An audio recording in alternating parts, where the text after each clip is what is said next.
The earliest object that we think of as a book is the codex, a stack of pages bound along one edge. But the real turning point in book history was Johannes Gutenberg's printing press in the mid-15th century. The concept of movable type had been invented much earlier in Eastern culture, but the introduction of Gutenberg's press had a profound effect.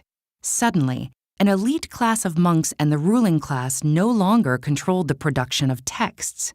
Messages could spread more easily, and copies could constantly be produced, so printing houses popped up all over Europe. The product of this bibliographic boom is familiar to us in some respects, but markedly different in others. The skeleton of the book is paper, type, and cover. More than 2,000 years ago, China invented paper as a writing surface, which was itself predated by Egyptian papyrus. However, until the 16th century, Europeans mainly wrote on thin sheets of wood and durable parchment made of stretched animal skins. Eventually, the popularity of paper spread throughout Europe, replacing parchment for most printings because it was less expensive in bulk. Inks had been made by combining organic plant and animal dyes with water or wine, but since water doesn't stick to metal type, use of the printing press required a change to oil-based ink.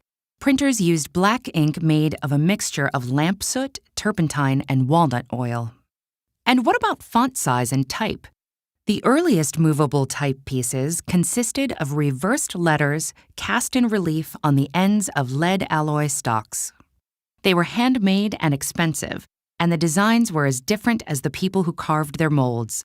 Standardization was not really possible until mass manufacturing and the creation of an accessible word processing system. As for style, we can thank Nicholas Jensen for developing 2 types of Roman font that led to thousands of others, including the familiar Times Roman.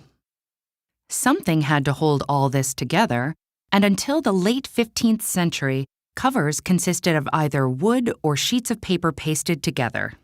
These would eventually be replaced by rope fiber millboard, originally intended for high-quality bindings in the late 17th century, but later as a less expensive option.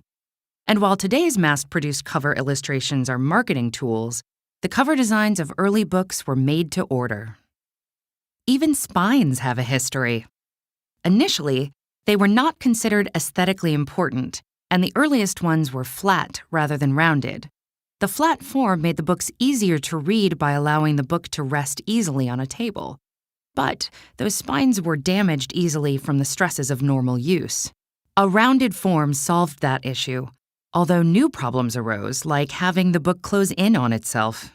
But flexibility was more important, especially for the on-the-go reader.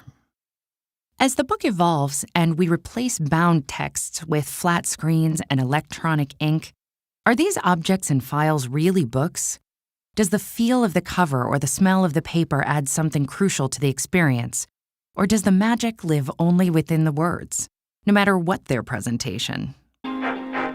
Hello, this is Jack from tofluency.com. Thank you so much for being here today. Now, in this lesson, you're going to learn all about books and how you can improve your English through reading. I have a very powerful method to share with you, and at the end, I need your feedback.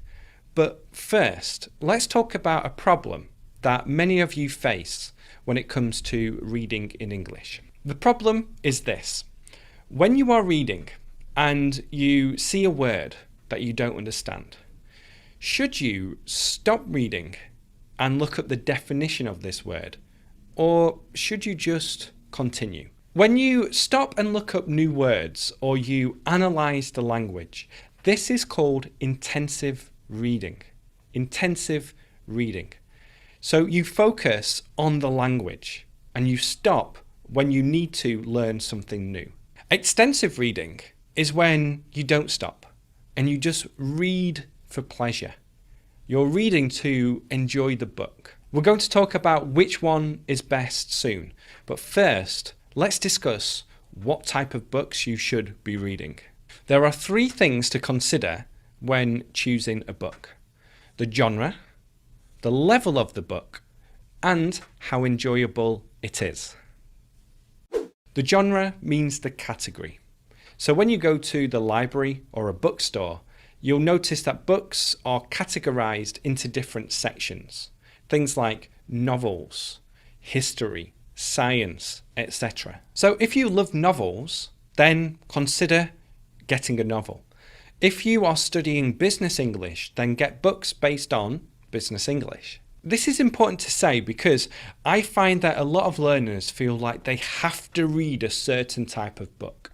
But it's important to know that everyone is different, and the book that is right for you might not be right for someone else. The level of the book is key too. If it is too difficult to understand, then it won't be useful.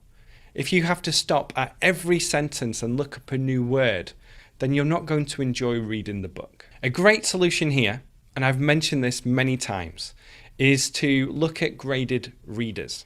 And these are books that are specifically adapted for English learners to make them easier to understand. They also tend to use everyday English, which is good because this is the type of English used in everyday life. Finally, find a book that you are going to enjoy. And if you start reading a book and you're not enjoying it, put it down and find a different one instead. We want to enjoy reading because then we'll read more.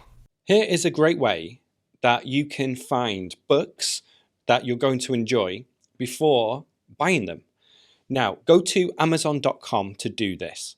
And I've just chosen this book. I searched for history books and found this one. And you can see it says, look inside. And if you click on it, you can actually start reading it. And this is a way for you to know if the book is going to be good for you or not. So let's just go to the introduction. The man was seated at a desk in a windowless basement office. 2 aides had just left the room. I was now alone with a new US Senator from Illinois. It was January the 5th, 2005. And you can continue reading this to see if this book is going to help you and if you think it's going to be interesting. So before you choose a book, be sure to read a few pages first. A bonus tip is to find books with audio versions too. As you know, English isn't a phonetic language, which means that you can't infer how a word sounds by reading it. So getting an audiobook will help you greatly. And it also means that you can go from reading a book to listening to a book or doing both at the same time. Okay, once you have found your book, now it's time to start reading.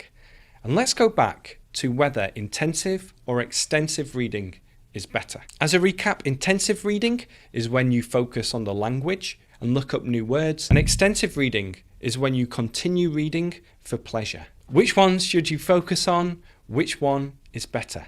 Well, I recommend that you do both. And I recommend you do both in a smart way. Here is how. What I want you to do is this. Read extensively, but highlight any words that you don't understand while reading. Don't stop to look them up, but just highlight them for now. Do this for a chapter or a specific number of pages. And then once you have finished a chapter, go back and look up the highlighted words. This allows you to continue reading extensively, but you can then go back and look up these new words and phrases so that you can acquire new language. Here is a very key point about this method. Don't just highlight a single word, but instead highlight the whole sentence. And here is how to take it one step further. Take those sentences and create flashcards from them. I recommend using an app like Anki so that you can get smart repetition. And I've talked about this a lot in past lessons, and I'm going to talk about it more. And this is a method that I use in my program too. It's where you repeat a sentence today, then tomorrow, then in 2 days, 4 days, and 8 days, so that you can acquire this language over the long term. And once you have done this over 2 or 3 months, and you've gone through the entire book, what you can do next is go back and read it again. And you'll be amazed at how much more language you'll understand. And then you can read extensively and complete the entire book without stopping. So this is a reading method that will allow you to acquire vocabulary, learn grammar, and also read for pleasure. But now I need your help. In the comment section below, share books that you have found to be useful for learning English. Okay? Your book recommendations. And let us know if these books are best for beginners, intermediate speakers, or advanced learners. And I might feature some of these recommendations in a future video. Once you have left your recommendation, be sure to click over here and watch another one of my videos on this subject. If you've enjoyed this, then please share it, and thank you so much for being here.